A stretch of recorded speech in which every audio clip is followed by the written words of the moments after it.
My grace is sufficient for you also means God's consistent grace. There will be never an occasion when God says, my grace is exhausted. So what I had has been supplied. There is no more stock.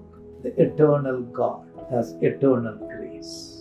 So the grace does not diminish. The grace does not dry up. The grace is consistent. It is a continuous flow from God's throne. God is gracious to those who are humble. When we are humble to follow Lord Jesus Christ, wherever He leads us, wherever He guides us, so the task He gives us, God provides us the grace because He is a faithful God. So God who has called us is faithful, and God is a promise-keeping God. So He promised, my grace is sufficient for you.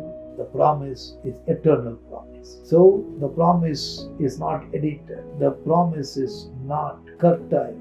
The promises are not reworded. They are eternal promises. So God's grace is continuous. God's grace is consistent in all our situations. So everything may be lost, but God's grace is not lost. That's what Prophet Jeremiah experienced.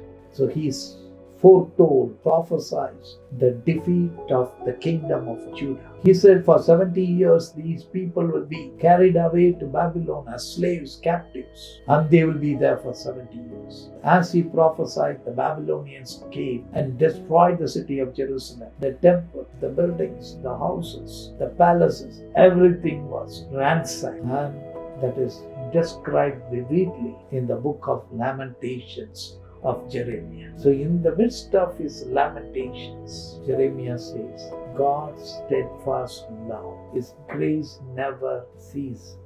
His grace, His mercy never ends.